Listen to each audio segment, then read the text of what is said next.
بين الرجاء والخوف قلبي طائر. بسم الله الرحمن الرحيم. السلام عليكم ورحمة الله وبركاته.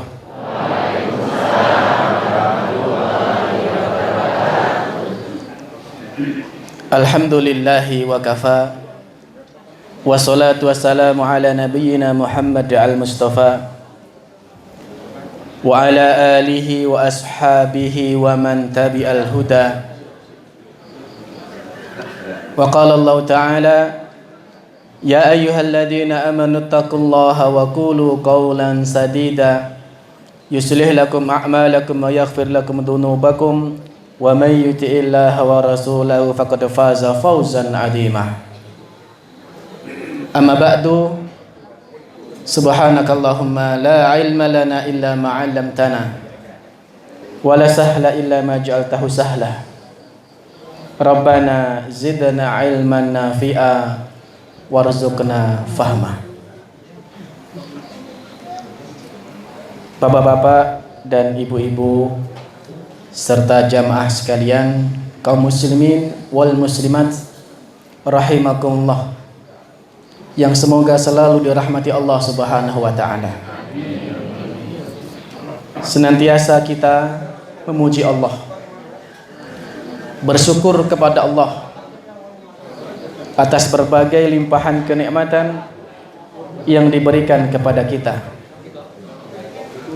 Utamanya pada pagi hari ini Allah Azza wa Jal memberikan kenikmatan berupa kesempatan dan kesehatan sehingga kita dapat berkumpul bermajelis di masjid ini untuk bersama-sama berzikir kepada Allah, bersama-sama talabul ilm, mengkaji ilmu-ilmunya Allah Subhanahu wa taala. Bahwa ilmu Allah adalah sumber kebaikan. Rasulullah sallallahu alaihi wasallam bersabda, man yuridillahu bihi khairan yufaqihu fid din. Siapa saja yang dikehendaki kebaikannya oleh Allah, maka orang itu akan dipahamkan terhadap urusan agamanya.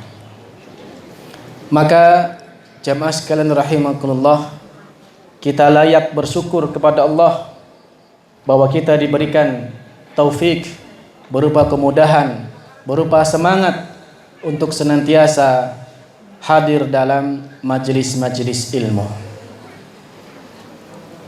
Sesungguhnya Allah Subhanahu wa taala memuliakan ilmu, pencari ilmu, orang-orang yang berilmu dengan banyak sekali keutamaan. Di antaranya Allah berfirman dalam surat Al-Mujadilah, yarfa'illahu alladhina amanu minkum walladhina utul ilma darajat.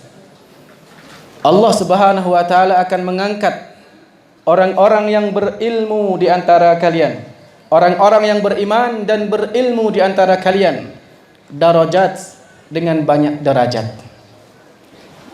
Dijelaskan oleh Ibnu Abbas radhiyallahu anhuma, beliau mengatakan bahwa sesungguhnya orang yang beriman dan berilmu itu lebih tinggi derajatnya 700 kali lipat dibandingkan orang yang beriman tidak berilmu. Ya. Orang yang beriman plus berilmu derajatnya lebih tinggi 700 kali lipat dibandingkan orang yang beriman saja namun tidak berilmu. Dan satu tingkatnya itu sejauh 500 tahun perjalanan. Nah, betapa agungnya kedudukan ilmu di sisi Allah Subhanahu wa taala. Tidak mengherankan karena dengan ilmu itulah seseorang kemudian akan hadir rasa takut kepada Allah, khasyatullah. Sehingga Allah berfirman dalam Al-Qur'an, innama yakhsyallaha min ibadihi al-ulama. Hanya saja orang-orang yang takut kepada Allah itu adalah para ulama, ahlul ilmi. Dengan ilmunya seseorang akan bisa beramal dengan benar, bisa beribadah dengan baik. Maka wajar bahwa keutamaan ilmu itu sangat banyak. Di antara keutamaan ilmu jamaah sekalian, dikatakan bahwasanya jamalul ilmi ajmalu min jamalil wajhi. Keindahan ilmu itu lebih mempesona dibandingkan ketampanan atau kecantikan wajah. Ya. Dapat kita ambil faidah dari kisah Nabiullah Yusuf alaihissalam. Nabi Yusuf seorang nabi yang diberikan anugerah oleh Allah berupa wajah yang sangat tampan. Namun kalau kita baca kisah beliau jamaah sekalian, dengan ketampanan beliau itu kemudian beliau dimasukkan dalam penjara. Ketika digoda oleh Zulaikha dan beliau tidak mau, takut kepada Allah, yang sampai akhirnya kemudian beliau dengan tipu dayanya Zulaikha dimasukkan ke dalam penjara gara-gara wajah yang tampan.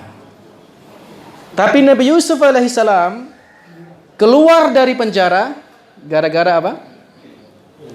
Gara-gara ilmu yang ada pada beliau. Karena ilmu yang beliau miliki ketika mentakwilkan mimpi raja. Jadi keindahan ilmu lebih mempesona daripada ketampanan wajah. Quwwatul ilmi aqwa min quwwatil jasad. Kekuatan ilmu itu lebih kuat daripada kekuatan fisik, kekuatan tubuh. Kekuatan ilmu itu lebih perkasa dibandingkan kekuatan fisik. Ada orang yang bekerja dengan ototnya, ada pula orang yang bekerja dengan menggunakan akalnya, dengan ilmunya. Kita bisa ambil pelajaran dalam surat An-Naml ayat 40. Dalam kisah Nabiullah Sulaiman alaihissalam. Ketika Nabi Sulaiman menghendaki kerajaannya Bilqis yang ada di Yaman untuk dipindah ke kerajaan dekatnya Nabi Sulaiman di Palestina. Maka Nabi Sulaiman menawarkan kepada kaumnya, siapa yang mampu memindah kerajaan tersebut. Nabi Sulaiman itu nabi yang diberikan mukjizat, bisa menundukkan jin, bisa menundukkan binatang, manusia, dan juga bahkan angin sekalipun. Ya. Maka qala ifritu minal jin, ifrit dari jin berkata, ana ati bihi qabla an taquma min maqamik. Aku sanggup untuk menghadirkan kerajaannya Bilqis itu sebelum Anda, wahai Nabi Sulaiman, bangkit dari tempat duduk jenengan. Kemudian ada lagi yang mengatakan, qala alladhi indahu ilmun minal kitab. Berkatalah seseorang yang diberikan ilmu dari kitab. Ya, ada yang berkata yang diberikan ilmu dari kitab. Ana atika bihi qabla an tarda ayyartadda ilaika tarfuk. Aku sanggup untuk mendatangkan kerajaan itu sebelum Anda berkedip. Nah, maka betapa kuatnya ilmu yang dimiliki oleh hamba tersebut. Saya teringat ada sebuah cerita, sebuah perusahaan yang cukup besar, produksi gitu, dengan omset yang sangat besar. Nah, pada suatu hari tiba-tiba mesin produksinya itu mati. Mesin produksinya itu berhenti mati sehingga tidak bisa memproduksi produk. Lalu sang direktur berupaya untuk memperbaiki mesin itu, karena kalau lama-lama nggak berproduksi kan ruginya semakin bertambah. Akhirnya dicarilah teknisi, dicarilah mekanik, yang kemudian harga dari pembiayaan itu kurang lebih mencapai 100 juta. 100 juta. Diteliti oleh mekanik tadi, Bapak Ibu sekalian, dicek itu mesin itu. Dicek, diteliti. Sampai kemudian mekanik tadi meminta palu. Minta palu, pukul nih. Kemudian mesin itu ada bagian yang dia pukul, tuk tuk tuk tuk gitu. Terus jalan mesinnya. Orang-orang mengatakan, "Lah, gur dituthuk wae 100 juta." Gur dituthuk le muni niku. Gur dituthuk 100 juta. Kata mekanik, "Iya nutuke niku gur 10.000 pukule. Tapi leh goleki, leh menemukan titik di mana harus dipukul, seberapa kuat pukulannya, kuwi sing larang." Paham ya? Nah, inilah kuwatul ilmi aqwa min kuwatil jasad. Kekuatan ilmu itu memang lebih kuat daripada kekuatan tubuh. Jamaah sekalian kaum muslimin wal muslimat rahimakumullah.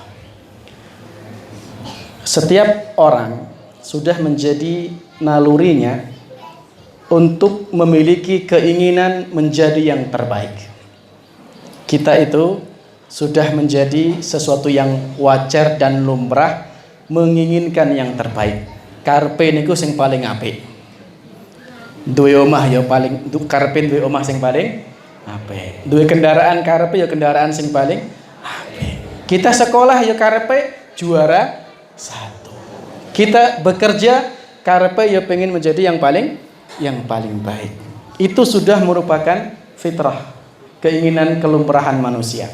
Nah, seharusnya keinginan untuk menjadi yang terbaik itu bukan cuma sekedar pada masalah dunia. Tapi lebih dari itu, seorang hamba hendaknya juga berupaya untuk memikirkan dirinya agar menjadi yang terbaik di hadapan Allah Subhanahu wa ta'ala. Karena Allah Subhanahu wa ta'ala juga memerintahkan akan hal tersebut, mengisyaratkan agar hamba-hambanya itu menjadi hamba-hamba yang terbaik di hadapan Allah Subhanahu wa ta'ala. Dalam surat Al-Baqarah 148 Allah berfirman, fastabiqul khairat, berlomba-lombalah kalian di dalam kebaikan, ya, agar menjadi yang paling baik, yang terbaik di hadapan Allah Subhanahu wa ta'ala. Dalam surat Al-Mutaffifin ayat 26, sebelumnya Allah menceritakan tentang balasan bagi orang-orang yang berbuat baik di dunia di surga kelak. Bahwasanya orang-orang yang al-abror, ya, itu mendapatkan anugerah, ya, macam-macam dari aneka macam kenikmatan surga. Lalu ditutup dengan khitamuhu misk, ya, penutupnya adalah misik, minyak yang sangat harum. Dan Allah mengatakan, wa fi dzalika falyatanafasil mutanafisun. Dan untuk kenikmatan yang demikian itu hendaklah orang-orang berlomba-lomba mendapatkannya. Dalam surat Al-Hadid ayat 21 Allah berfirman, sabiqu ila maghfiratin min rabbikum wa jannatin arduha ka'ardis samai wal ard wa iddat lil ladzina amanu billahi wa rusulih. Berlomba-lombalah kalian, ya, menuju ampunan Tuhanmu dan surga Tuhanmu yang seluas langit dan bumi, yang dipersiapkan untuk orang-orang yang beriman, orang-orang yang bertakwa dan beriman kepada Allah dan Rasulnya. Ini diantara ayat-ayat yang mengisyaratkan kepada kita untuk berupaya menjadi hamba-hamba yang terbaik di hadapan Allah, manusia-manusia yang terbaik di hadapan Allah Subhanahu wa ta'ala. Nah, kita patut bersyukur kepada Allah bahwa untuk menjadi manusia yang terbaik itu ada banyak caranya. Ada banyak kriteria-kriteria yang disebutkan oleh Rasulullah sallallahu alaihi wasallam agar kita bisa dikategorikan sebagai manusia yang terbaik di hadapan Allah Subhanahu wa taala. Semakin banyak kita memiliki kriteria-kriteria tersebut, maka semakin besar peluang kita untuk mendapatkan predikat yang terbaik di hadapan Allah Subhanahu wa taala. Pagi ini kita akan sebutkan beberapa di antara hadis-hadis Rasulullah sallallahu alaihi wasallam yang menyebutkan tentang kriteria-kriteria manusia-manusia yang terbaik di hadapan Allah Subhanahu wa taala. Yang pertama adalah hadis dari sahabat Utsman bin Affan radhiyallahu anhu. Beliau mengatakan, sami'tu Rasulullah sallallahu alaihi wasallam yaqul, aku mendengar Rasulullah sallallahu alaihi wasallam bersabda, khairukum man ta'allamal Qur'an wa 'allamahu. Sebaik-baik orang di antara kalian adalah orang yang mau belajar Al-Qur'an lalu mengajarkan Al-Qur'an. Muttafaqun alaih. Kriteria yang pertama agar kita dinilai menjadi yang terbaik di hadapan Allah adalah dengan mau belajar Al-Quran dan mengajarkan Al-Quran. Belajar Al-Quran, belajar tajwidnya, belajar tahsinnya, makharijal hurufnya, belajar tafsirnya, maknanya. Kita pelajari. Lalu kemudian kita ajarkan Al-Quran itu kepada saudara-saudara kita yang belum mengetahuinya. Maka kita akan menjadi manusia yang terbaik di hadapan Allah Subhanahu wa taala. Siapapun kita, apapun profesi kita, bisa menjadi manusia yang terbaik di hadapan Allah kalau kita mau meluangkan waktu kita, meluangkan diri kita, tenaga kita untuk belajar Al-Qur'an dan mengajarkan Al-Qur'an. Al-Qur'an adalah sumber kemuliaan. Al-Qur'an itu firman Allah, kalamullah, perkataan Allah, firman Allah. Maka ulama kita menjelaskan, apapun dan siapapun yang berhubungan dengan Al-Quran, maka dia akan menjadi mulia. Siapapun dan apapun yang berhubungan dengan Al-Quran, maka dia akan menjadi mulia. Al-Quran diturunkan kepada Nabiullah Muhammad sallallahu alaihi wasallam. Maka Nabi Muhammad menjadi nabi yang paling mulia di antara seluruh nabi dan rasul yang ada. Al-Qur'an diturunkan kepada Nabi Muhammad melalui perantara malaikat Jibril. Jadilah malaikat Jibril sebagai malaikat yang paling mulia. Al-Qur'an diturunkan pertama kali pada bulan Ramadan. Jadilah bulan Ramadan sebagai bulan yang paling mulia. Al-Quran diturunkan pada satu malam di bulan Ramadan yang disebut dengan malam Lailatul Qadar. Jadilah malam Lailatul Qadar sebagai malam yang paling baik. Bahkan dikatakan khairun min alfi syahr. Lebih baik daripada seribu bulan. Al-Quran diturunkan pertama kali di kota Mekah. Jadilah kota Mekah menjadi kota yang paling mulia. Al-Quran diajarkan oleh Rasulullah sallallahu alaihi wasallam kepada para sahabat. Jadilah para sahabat sebagai generasi yang paling mulia. Nabi bersabda, khairun nasi qarni, thumma alladhina yalunahum, thumma alladhina yalunahum. Sebaik-baik generasi adalah generasi yang hidup di zamanku, yaitu sahabat. Kemudian setelah mereka, kemudian setelah mereka. Maka wajar siapapun dan apapun yang berhubungan dengan Al-Quran, maka ia akan menjadi yang paling mulia. Maka jemaah sekalian, jangan pernah ragu ketika ada tawaran-tawaran yang berkaitan dengan dunia Al-Quran. Insya Allah kita akan mendapatkan andil bagian menjadi manusia-manusia yang terbaik di hadapan Allah Subhanahu wa ta'ala. Yang kedua, agar kita menjadi manusia yang terbaik di hadapan Allah Subhanahu wa ta'ala adalah hadis yang disampaikan oleh sahabat Nabi Abdullah ibn Amr ibn As radhiyallahu anhuma. Beliau mengatakan, lam yakun Rasulullah sallallahu alaihi wasallam fahisha wala mutafahisha. Nabi itu tidaklah orang yang berbuat keji, baik ucapannya maupun perbuatannya. Nabi itu tidak pernah berlaku keji, baik melalui ucapannya maupun perbuatannya. Wa kana yaqul, dan Rasulullah sallallahu alaihi wasallam pernah bersabda, inna min khiyarikum ahasinukum akhlaqa. Sesungguhnya yang paling baik di antara kalian adalah orang yang paling baik akhlaknya.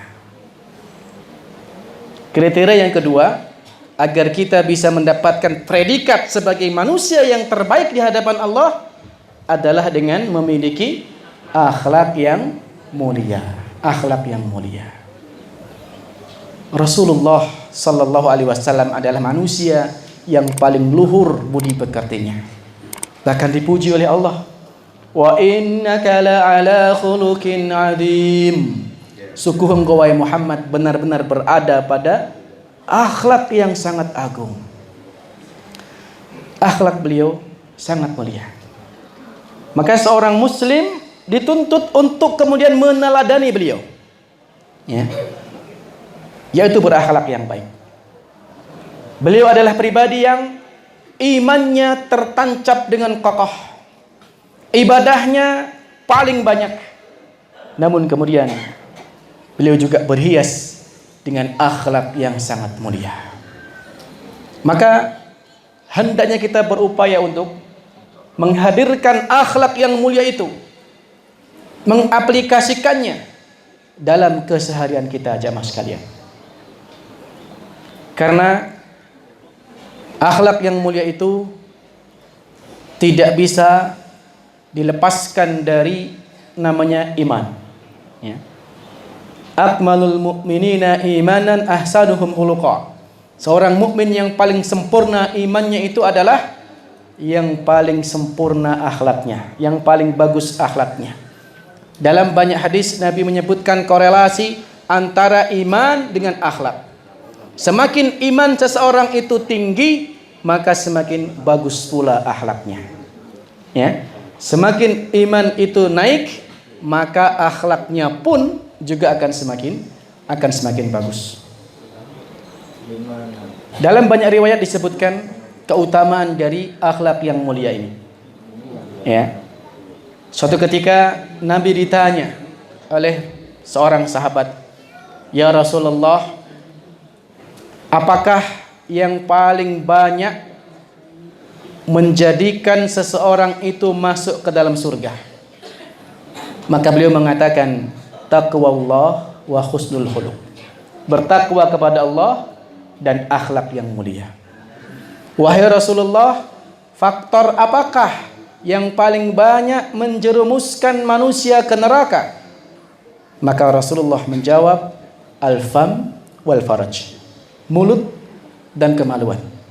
Maka akhlak memiliki peranan yang sangat tinggi untuk bisa memasukkan seseorang ke dalam surganya Allah Subhanahu wa taala.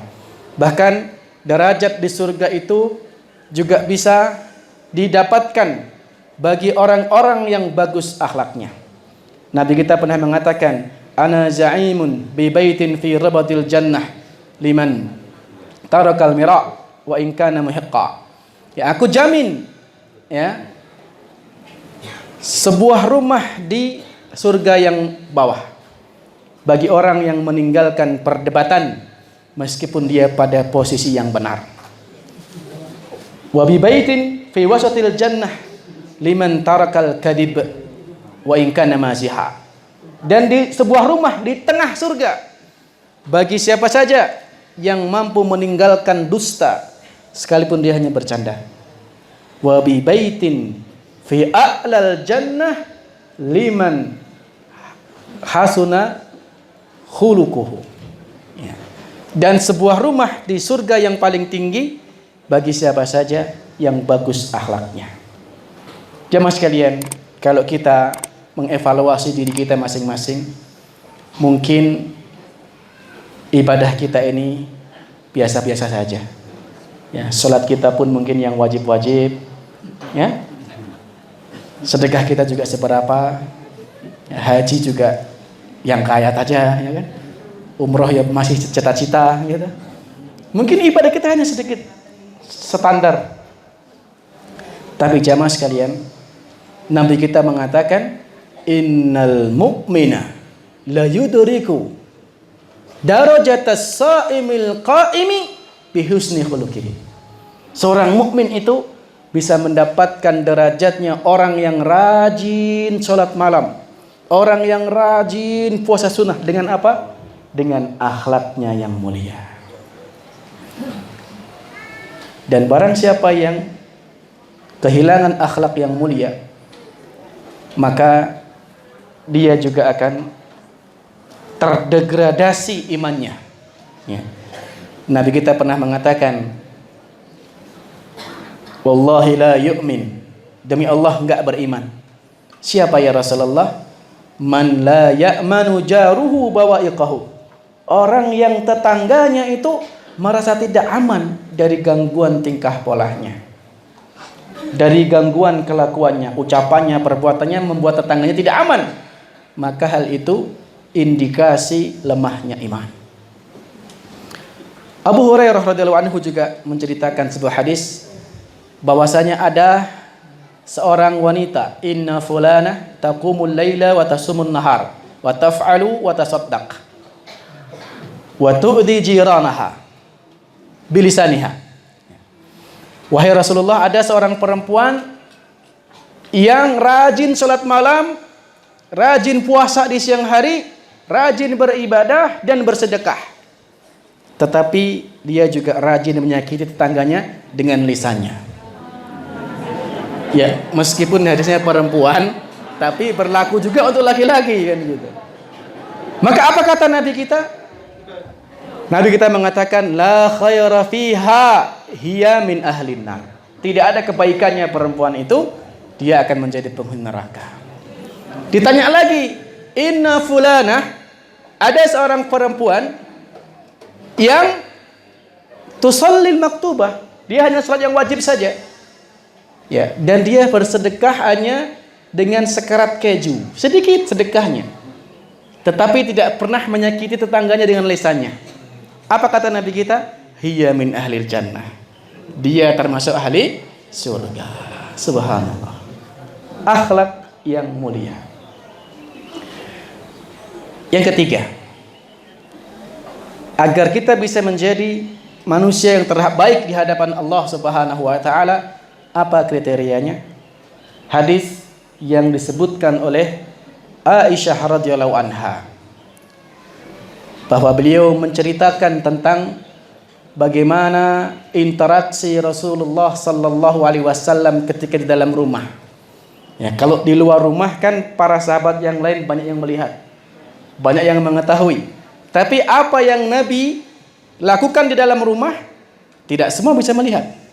Maka Aisyah radhiyallahu anha, beliau meriwayatkan hadis Rasulullah sallallahu alaihi wasallam bersabda, khairukum li ahli wa ana khairukum li ahli. Atau sebelumnya, ya, Aisyah menceritakan hadis Nabi itu kana khuluquhul Quran. Nabi itu akhlaknya adalah Al-Quran. Ya, ini kembali ke yang tadi, maksudnya adalah bagaimana agar kita berakhlak yang mulia, akhlak kita kembali kepada Quran. Ya, yaitu apa saja dari kebaikan-kebaikan yang disebutkan di dalam Al-Quran, maka Nabi adalah orang yang telah mengamalkannya. Dan itu akhlak yang mulia. Dan apa saja yang dilarang dalam Al-Quran, maka Nabi adalah orang yang paling jauh dari larangan tersebut, dan itu adalah bagian dari akhlak tercela yang harus dihindari. Nah, ini makna dari kana khuluquhu Al-Quran. Nah, yang ketiga jamaah sekalian, hadis yang menyebutkan agar kita menjadi manusia yang terbaik adalah hadis Nabi bersabda, khairukum li ahli wa ana khairukum li ahli. Sebaik-baik kalian adalah orang yang paling baik perlakuannya terhadap keluarganya. Dan aku, kata Rasulullah sallallahu alaihi wasallam, adalah orang yang paling baik terhadap keluargaku. Nah, yang ketiga ini, kalau kita ingin menjadi manusia terbaik di hadapan Allah, maka berbuat baiklah terhadap keluarga kita. Okay? Berbuat baik kepada keluarga kita. Berakhlak yang mulia terhadap keluarga kita. Jadilah yang terbaik untuk keluarga kita.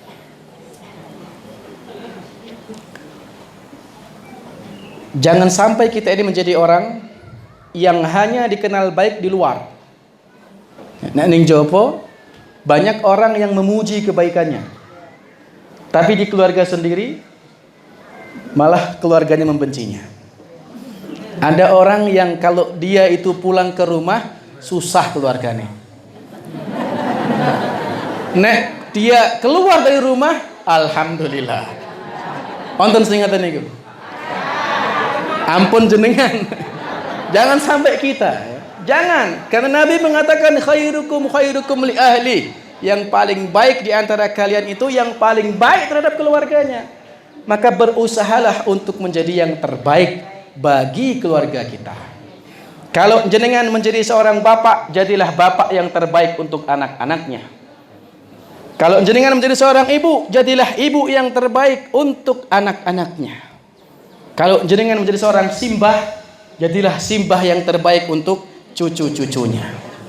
Kalau jenengan jadi seorang suami, jadilah suami yang paling baik untuk istri-istrinya. Untuk istrinya. Betul. Salah tuh. Bablasan. Kalau jenengan jadi suami yang terbaik untuk istri. Nah, istri-istrinya nggak boleh. Kan yang penting terbaik. Kalau jenengan jadi seorang istri, jadi istri yang terbaik untuk suaminya. Seperti itu jamaah sekalian. Kalau kita jadi seorang anak, jadilah anak yang terbaik untuk kedua orang tua kita. Wabil khusus jamaah sekalian, kedua orang tua kita. Kedua orang tua itu manusia keramat. Manusia keramat. Saestu. Allah menggandengkan perintah untuk beribadah kepada Allah dengan berbakti kepada kedua orang tua. Surat Al-Isra ayat 23. Wa qada rabbuka alla ta'budu illa iyyah wa bil walidaini ihsana. Dan Allah telah menetapkan agar janganlah kalian beribadah kecuali hanya kepada Allah. Wa bil walidaini ihsana. Dan kepada kedua orang tuamu berbaktilah. Berbakti. Bagaimana caranya?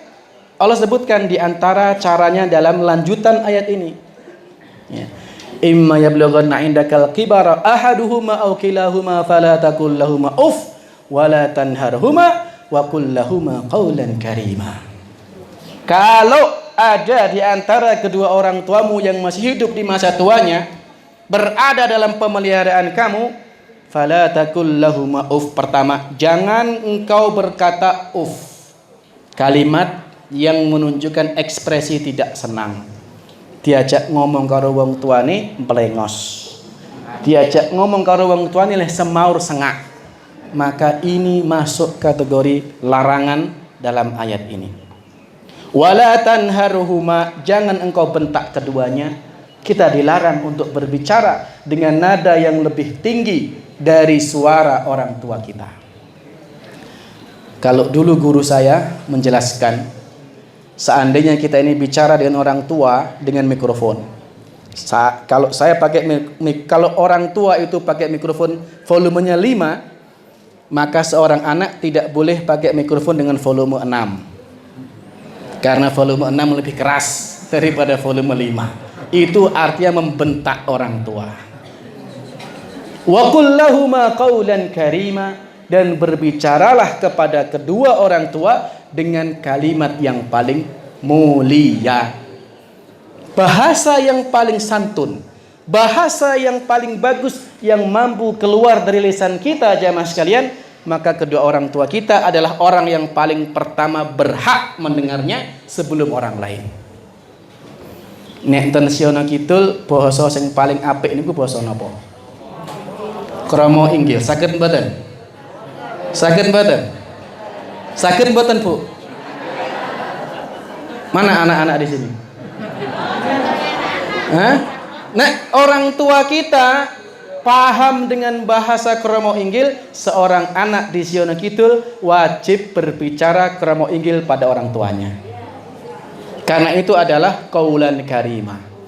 Maka kadang sungguh ironi, sungguh sangat disayangkan anak-anak nom zaman now nek ning jopo ngomong karo wong sing ora dikenal mlipit alus iso.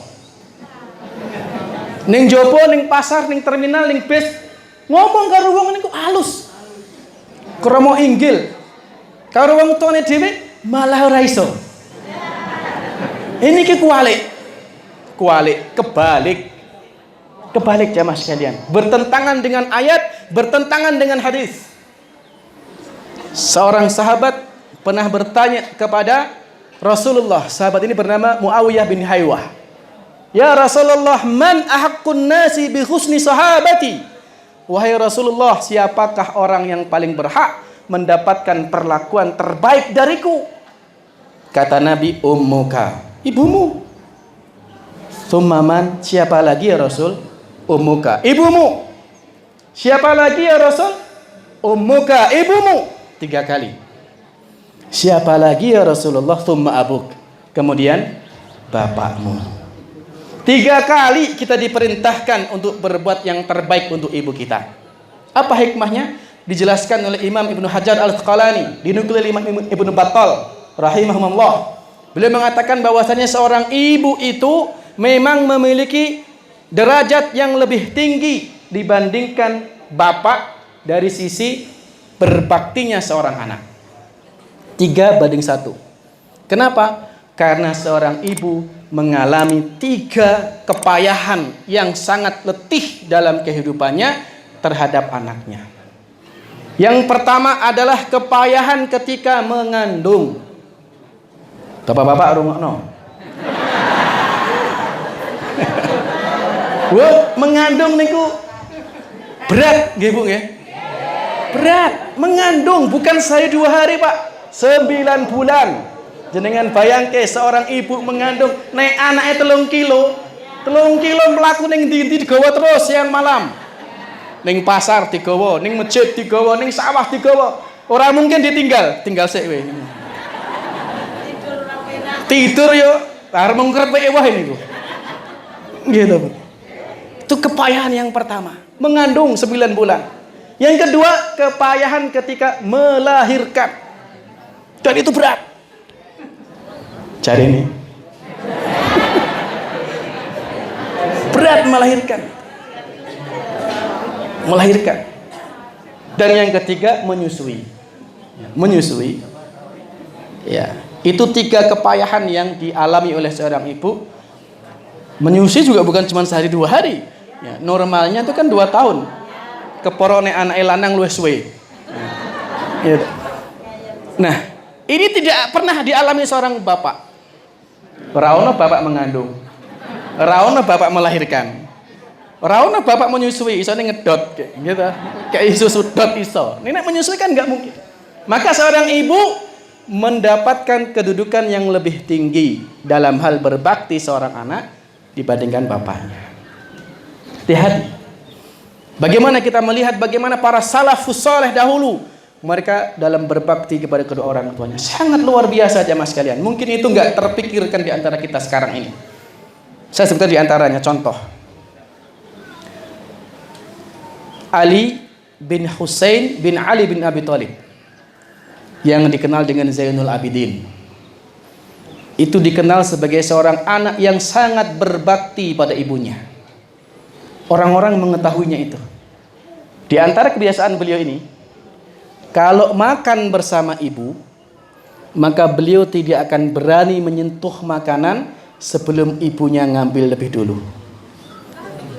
Ya, orang-orang bertanya, wahai Zainal Abidin, kok gitu?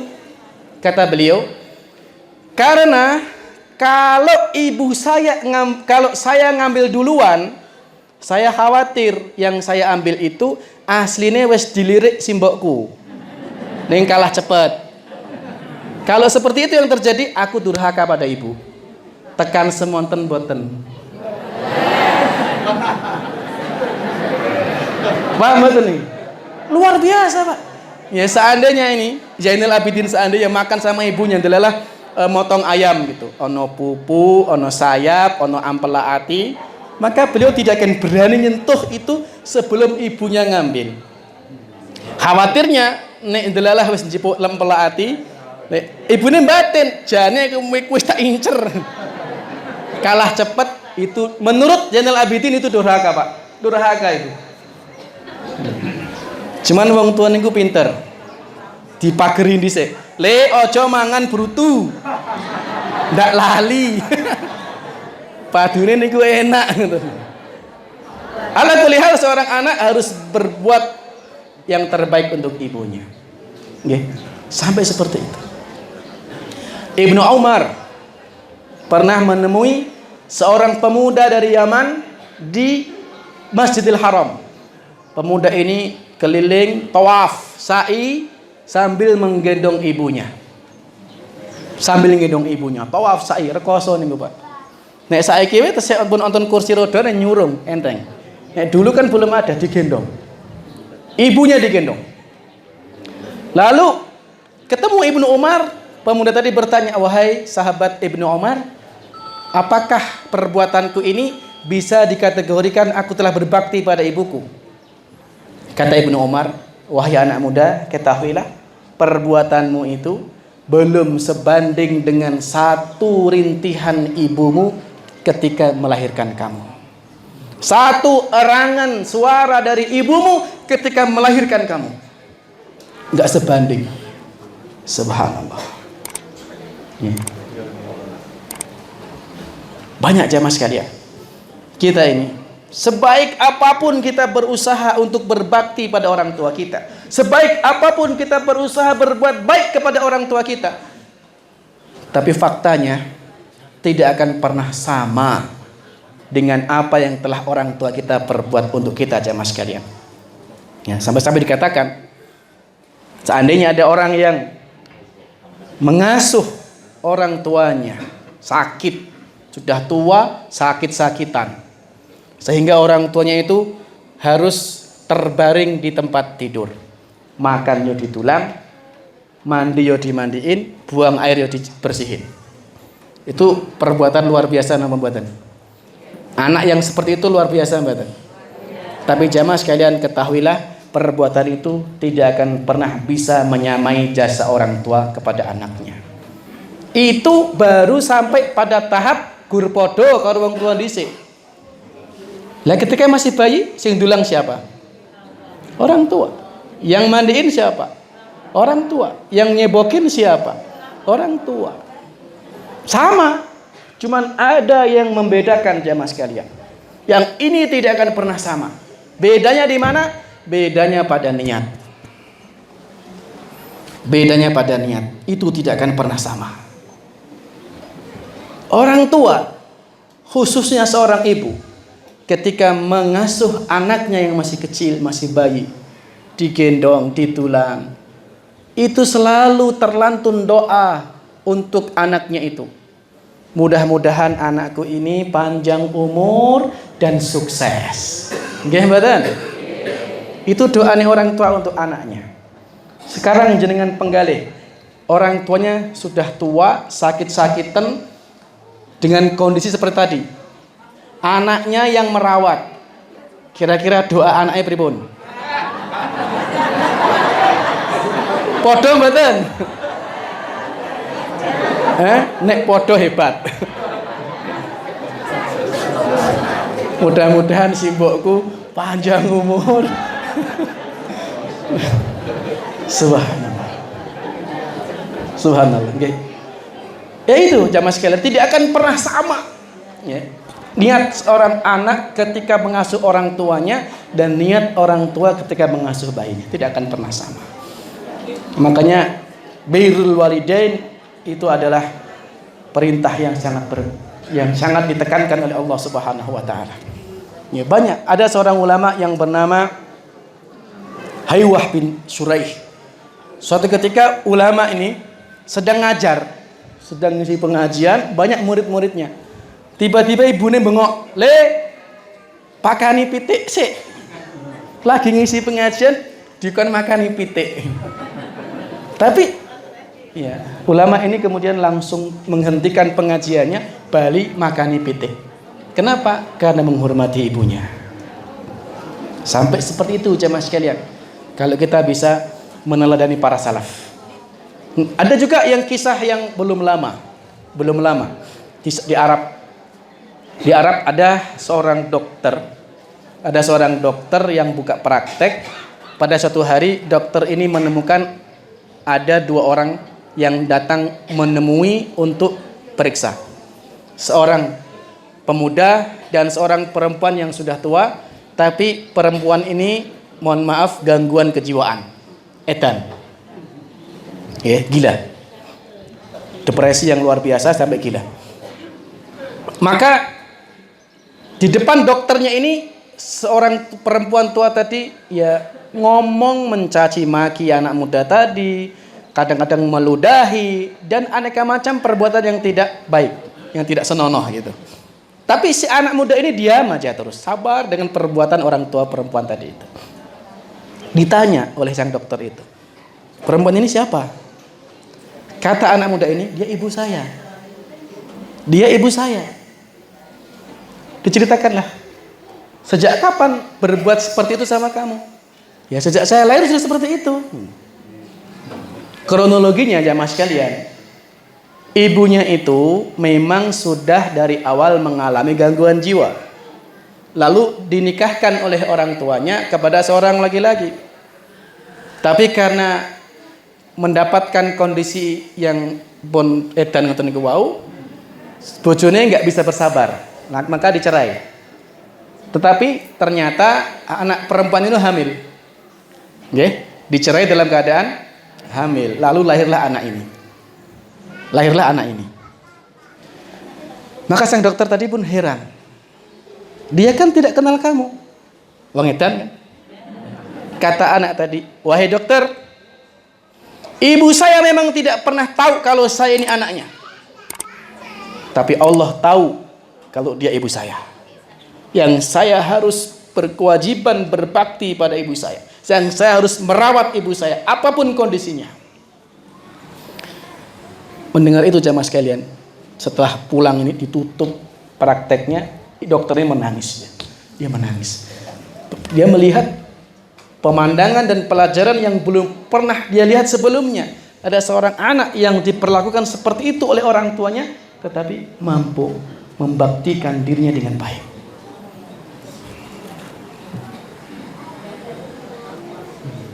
Pun jampi itu sebulan. Lanjut. Satu lagi. Insya Allah ini bersambung aja. Nanti di berikutnya kita dengan masih banyak. Saya mengumpulkan ada sekitar hadis yang menyebutkan khairukum itu. Ini baru berapa tadi? 3. Kalau tutup satu lagi. Hadis dari Rasulullah sallallahu alaihi wasallam ketika beliau ditanya, "Ya Rasulullah, ayyun nasi khair?" Wahai Rasulullah, manusia bagaimana yang paling baik? Rasulullah menjawab, "Man tala umruhu wa hasuna amaluhu." Orang yang panjang umurnya dan bagus amalnya. Ya Rasulullah, wa man sarran nas? Ayyun nasi sar? Wahai Rasulullah, manusia yang bagaimana yang paling buruk itu? Beliau menjawab, "Man tala umruhu wa syarra amaluhu." Orang yang panjang umurnya tapi buruk juga amalnya. Jamaah sekalian, untuk menjadi manusia yang terbaik, yang nomor 4 adalah dengan panjang umur tapi bagus amalnya. Manusia itu diciptakan bukan untuk main-main. Manusia diciptakan untuk memperbanyak ibadah kepada Allah Subhanahu wa taala. Dan umur kita terbatas. Oleh karena itu, mari kita memaksimalkan umur yang Allah berikan kepada kita ini dengan aneka macam ketaatan dan kebaikan agar kita mendapatkan predikat yang terbaik di hadapan Allah. Nabi kita mengatakan, a'maru ummati ma baina sittina ila sab'in wa aqalla ma yajuzu dzalik. Umur umatku itu antara 60 sampai 70.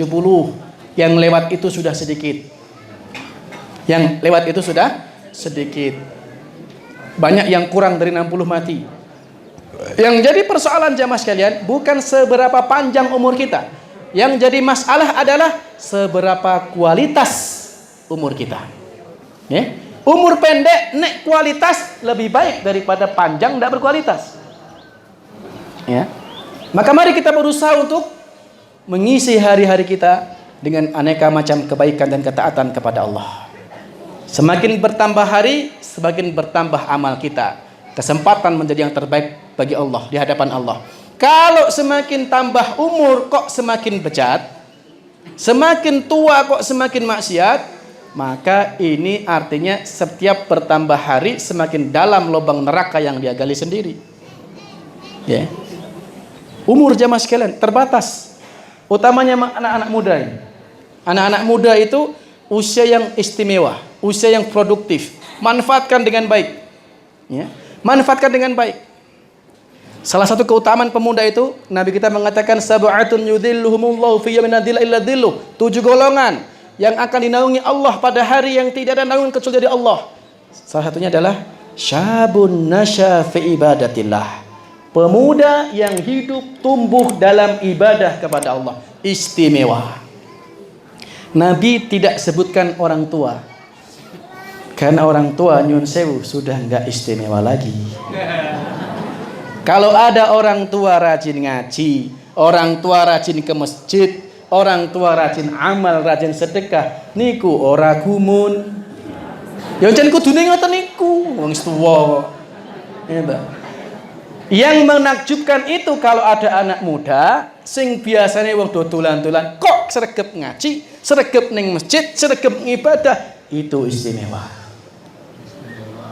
Dan yang lebih mengherankan lagi, kalau ada orang tua ora gelem ibadah, wis tua ora gelem ning masjid, wis tua ora gelem ngaji, itu lebih mengherankan lagi itu. Gumun kene. Nggih. Wis tua ora gelem ngaji niku gumun nggih. Ning nek to saged ngaji ora gumun. Jan kudune ngoten niku. Ya. Subhanallah. Ada ulama yang bernama Bakar bin Abdullah Al-Muzani. Beliau mengatakan,